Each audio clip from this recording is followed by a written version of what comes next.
Entre Carole et Michel, rien ne va plus. Après 15 ans de mariage, les tensions montent, les frustrations s'installent. Carole a accepté un nouveau poste en région éloignée et Michel ne souhaite ni déménager ni changer de vie. Est-ce que le temps du divorce est arrivé? Ils y pensent sérieusement. Les couples qui désirent mettre fin à leur mariage ont 3 options à leur disposition.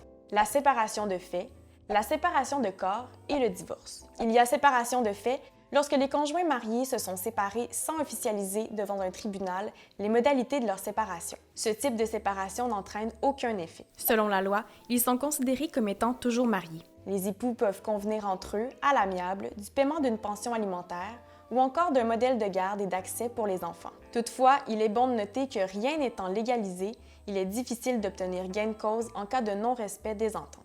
Il y a séparation de corps lorsque les conjoints mariés se sont séparés en s'adressant au tribunal pour régler les modalités de leur séparation. Les conjoints cessent de faire vie commune et partagent leurs biens, mais les liens du mariage ne sont pas rompus. Des obligations subsistent alors, comme l'obligation de secours, d'assistance et de fidélité. Un conjoint peut ainsi demander une pension alimentaire en cas de besoin. Puis, lors d'un décès sans testament, l'époux survivant demeurera l'un des bénéficiaires. Enfin, il y a divorce lorsque la rupture officielle du mariage est prononcée par un tribunal à la suite d'une demande en divorce faite par les époux. Le divorce met fin au lien matrimonial et à toutes les obligations. Est-ce que ça prend une raison pour divorcer? On est tout le temps en train de crier, ça suffit pas comme raison? Non, Michel, cela ne suffit pas assurément.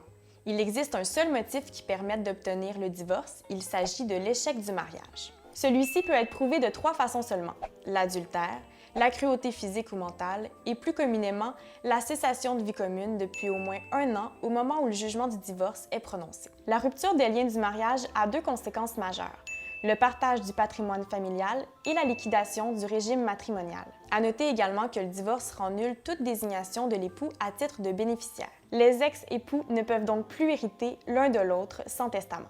Puisque je suis restée à la maison avec les enfants, j'aurais peut-être droit à une compensation? Quelle drôle de question. Non, c'est une excellente question. En fait, cette compensation existe sous 2 formes différentes. Elle n'est pas automatique, donc il faut en faire la demande et surtout la preuve. Tout d'abord, il y a la prestation compensatoire qui a pour but de compenser financièrement le conjoint qui s'est appauvri alors que l'autre s'est enrichi durant le mariage. Elle vise ainsi à corriger une situation inéquitable. Ensuite, il y a la provision pour frais qui peut être demandée pendant l'instance. C'est un paiement fait par l'un des époux à l'autre époux pour lui permettre de mener à bien sa demande ou d'assurer sa défense s'il n'a pas droit à l'aide juridique et s'il n'a pas non plus la capacité de payer un avocat. Si on doit aller devant les tribunaux, comment ça va se passer? La séparation de corps et le divorce doivent être prononcés par un tribunal pour être valides.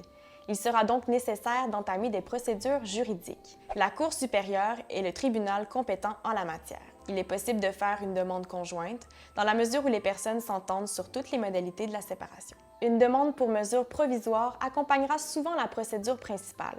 Il s'agit de mesures qui ont pour but de régler provisoirement certaines modalités de la séparation ou du divorce, comme par exemple la garde et les droits d'accès des enfants, l'usage de la résidence familiale et des meubles, ou encore l'utilisation de la voiture familiale.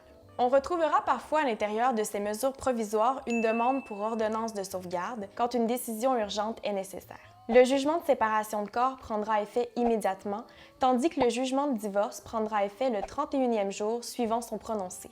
En terminant, une bonne pratique serait de s'informer sur les démarches et les conséquences d'une séparation afin de mieux comprendre et de prendre des décisions éclairées. Pour plus d'informations en droit familial, contactez Informel.